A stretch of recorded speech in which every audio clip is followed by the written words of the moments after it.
Hello അസ്സാം വലൈക്കും, welcome to my channel. ഇന്ന് ഞാൻ വന്നിരിക്കുന്നത് മുട്ടാപ്പം, നമ്മളെ കണ്ണൂരുകാർക്കുള്ള പ്രിയപ്പെട്ട മുട്ടാപ്പത്തിൻ്റെ റെസിപ്പി ആയിട്ടാണ്. അപ്പോൾ ഇതെങ്ങനെ ഉണ്ടാക്കുന്നതെന്ന് ഒന്ന് കണ്ടു നോക്കിയാലോ. ഇതുണ്ടാക്കാൻ വേണ്ടിയിട്ട് ഞാൻ ആദ്യം എടുത്തിരിക്കുന്നത് 1.5 ഗ്ലാസ് അളവിൽ പച്ചരി, വൈറ്റ് റൈസ്. അപ്പോൾ ഇതൊന്ന് നമുക്ക് വെള്ളത്തിൽ ഒന്ന് കുതിർത്ത് വെക്കാം.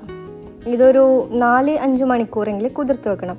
നിങ്ങൾ രാവിലെ ആക്കുന്നെങ്കിൽ തലേന്ന് രാത്രി വെള്ളത്തിലിട്ടിട്ട് അങ്ങനെ കുതിർത്ത് വെച്ചാൽ മതി. ഇത് കുതിർന്ന് വന്നിട്ടുള്ള അരിയാണ്. ഇനി ഇതിലുള്ള വെള്ളം നമുക്കൊന്ന് മാറ്റി കൊടുക്കാം.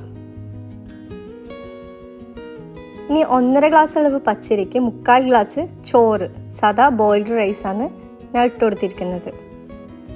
ഇനി ഇതിലേക്ക് ആവശ്യത്തിന് ഉപ്പും 1/4 ടീസ്പൂൺ അളവിൽ ബേക്കിംഗ് സോഡ, അപ്പക്കാരയും കൂടി ചേർത്ത്, പിന്നെ ഒരു മുട്ടയും കൂടി ചേർത്ത് കൊടുക്കാം.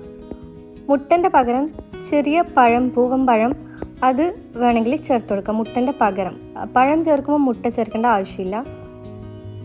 അങ്ങനെ ഇതെല്ലാം ഒന്ന് മിക്സ് ആക്കിയിട്ട് നമുക്ക് മിക്സിയുടെ ജാറിലേക്ക് ഇട്ട് കൊടുക്കാം. ഡയറക്റ്റ് മിക്സിയുടെ ജാറിലേക്ക് ഇട്ട് കൊടുത്താൽ മതി. ഞാൻ നിങ്ങൾക്ക് കാണിച്ചു തരാൻ വേണ്ടിയിട്ടാണ് ആ പാത്രത്തിൽ എല്ലാ ഇൻഗ്രീഡിയൻസും ഇട്ട് കാണിച്ചത്. ഇനി ഈ ഒരു അളവിൽ 1 ടേബിൾ സ്പൂണ് മൈദപ്പൊടിയും കൂടി നമ്മൾ മിക്സിയുടെ ജാറിലേക്ക് ചേർത്ത് കൊടുക്കാം. ഇനി അരി കിടക്കുന്നതിലും 3/4 ഭാഗത്തോളം വെള്ളം ഒഴിച്ചിട്ട് നമുക്ക് നല്ല രീതിക്ക് ഒന്ന് അരച്ചെടുക്കാം. ഇത് ഓവറായിട്ട് ലൂസ് കൺസിസ്റ്റൻസി ഉണ്ടാവരുത്. അത്യാവശ്യം കുറച്ച് ഒരു തിക്നെസ് ഉള്ള ഒരു ബാറ്ററായിട്ടാണ് ഇത് അരച്ചെടുക്കേണ്ടത്. ഈ ഒരു തിക്നെസ് വേണം നമ്മളെ ഈ ഒരു ബാറ്ററിന് വേണ്ടത്. ഇനി ഇത് ഞാൻ 2 ടൈപ്പാക്കിയിട്ടാണ് ചെയ്യുന്നത്. ഒന്ന് സ്പൈസി ആയിട്ടും ഒന്ന് നോർമലായിട്ടും.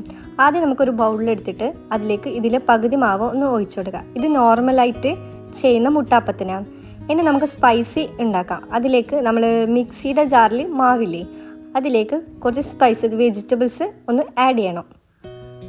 എരിവിന് ആവശ്യത്തിന് പച്ചമുളക് ചേർത്ത് കൊടുക്കാം. ഇനി ചെറിയ വെളുത്തുള്ളി ഒരു 6-7 അല്ലി അങ്ങനെ ചേർത്ത് കൊടുക്കുക. ഫ്ലേവർ പോലെ നിങ്ങൾക്ക് ചേർക്കാം. പിന്നെ ഒരു മീഡിയം സൈസ് ഉള്ളി, സവാളേൻ്റെ 1/4 ഭാഗം ചേർത്ത്, ചെറിയ കഷ്ണം ഇഞ്ചിയും കുറച്ച് കറിവേപ്പിലയും കുറച്ച് മല്ലിയിലയും കൂടി ചേർത്തിട്ട് ഇത് നന്നായിട്ട് അരച്ചെടുക്കരുത്. ഒന്ന് ജസ്റ്റ് ക്രഷ് ചെയ്തിട്ട് ഒന്ന് അരച്ചെടുത്തിട്ട് വരാം. അരച്ചെടുത്ത മാവ് ഈ ഒരു ബൗളിലേക്ക് നമുക്ക് ഒഴിച്ചു കൊടുക്കാം. നോർമലായിട്ട് ചെയ്യുന്ന മുട്ടാപ്പത്തിന് ഞാൻ പറഞ്ഞല്ലോ, മുട്ടൻ്റെ പകരം നിങ്ങൾക്ക് വേണമെങ്കിൽ പഴം, ചെറിയ പൂവൻ ചേർത്ത് കൊടുക്കുക. ചെറിയ മധുരം വേണമെങ്കിൽ 1 ടേബിൾ സ്പൂണ് പഞ്ചസാര ചേർത്ത് കൊടുക്കുക. ഇത് നോർമലായിട്ടുള്ളതും ഇത് സ്പൈസി ആയിട്ടുള്ള മുട്ടാപ്പത്തിൻ്റെയും ബാറ്ററും കൂടെയാണ്. ഇനി നമുക്കിത് ചുട്ടെടുക്കാം. ആദ്യം മുട്ടാപ്പ ചട്ടി വെച്ചിട്ട് അതിലേക്ക് ഓയിൽ ഒന്ന് ഒഴിച്ചു കൊടുത്ത ശേഷം ഓയിൽ ചൂടായി വരുമ്പോൾ നമ്മൾ ആദ്യം അരച്ച് വെച്ച നോർമലായിട്ടുള്ള മുട്ടാപ്പത്തിൻ്റെ ബാറ്റർ ഒഴിച്ചിട്ട് നമുക്ക് ചുട്ടെടുക്കാം. ഈ മുട്ടാപ്പം ഞങ്ങളുടെ നാട്ടിലൊക്കെ ഭയങ്കര പ്രിയപ്പെട്ട ഒരു റെസിപ്പിയാണ് കേട്ടോ. ഇത് ഞങ്ങൾ രാവിലെ ചായക്കടിയായിട്ട് മിക്ക ദിവസങ്ങളിലും ഉണ്ടാക്കുന്ന ഒരു റെസിപ്പിയാണ്. സ്നാക്കായിട്ടും ബ്രേക്ക്ഫാസ്റ്റായിട്ടും അങ്ങനെയൊക്കെ ഉണ്ടാക്കാറുണ്ട്. അപ്പോൾ ബാറ്ററി എല്ലാ കുഴികളിലും ഒന്ന് ഒഴിച്ചു കൊടുത്ത് ഇനി നടുഭാഗം ഒന്ന് വേകുന്നതിന് മുമ്പ് തന്നെ നമുക്കൊന്ന് ഇത് തിരിച്ചിടാം. എന്നാൽ മാത്രമേ നമുക്ക് നല്ല ഷേപ്പിൽ ബോൾ പോലെ ഈ മുട്ടാപ്പം കിട്ടുള്ളൂ. അപ്പോൾ എല്ലാ മുട്ടാപ്പയും ഞാനൊന്ന് തിരിച്ച് ഇട്ട് കൊടുത്തിന്. ഇനി ഇത് ഒന്ന് ഒരു ഗോൾഡ് ഷെയ്ഡായിട്ട് വരുമ്പോൾ നമുക്കിത് കോരി ഒരു പ്ലേറ്റിലേക്ക് സെർവ് ചെയ്യാം.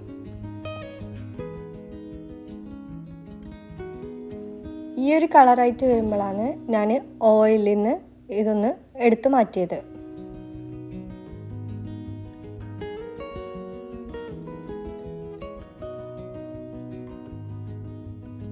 ഇനി ആ രീതിക്ക് തന്നെ നമ്മളെ സ്പൈസി ആയിട്ടുള്ള മുട്ടാപ്പത്തിൻ്റെ ബാറ്ററും ഒന്ന് ഒഴിച്ചു കൊടുത്തിട്ട് നമുക്ക് ചുട്ടെടുത്തിട്ട് വരാം.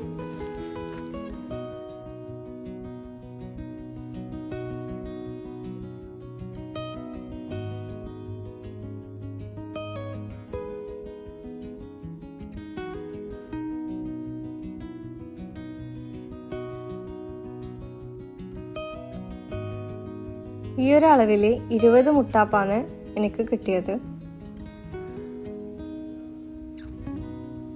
ഇപ്പോൾ കണ്ടില്ലേ, ഇത് നമ്മൾ ഒന്നും ചേർക്കാതെ നോർമൽ മുട്ടാപ്പം. ഇത് സ്പൈസി ആയിട്ട് ചെയ്ത മുട്ടാപ്പമാണ്. ഇതിനി നമ്മൾ പച്ചമുളക്, കറിവേപ്പില, മല്ലിയിലൊക്കെ ചേർത്തെടുത്തോണ്ട് തന്നെ ഇതിൻ്റെ കളറ് ചെറുതായിട്ടൊരു പച്ച കളർ, ചെറിയ രീതിക്ക് ഒരു പച്ച കളറുണ്ട്.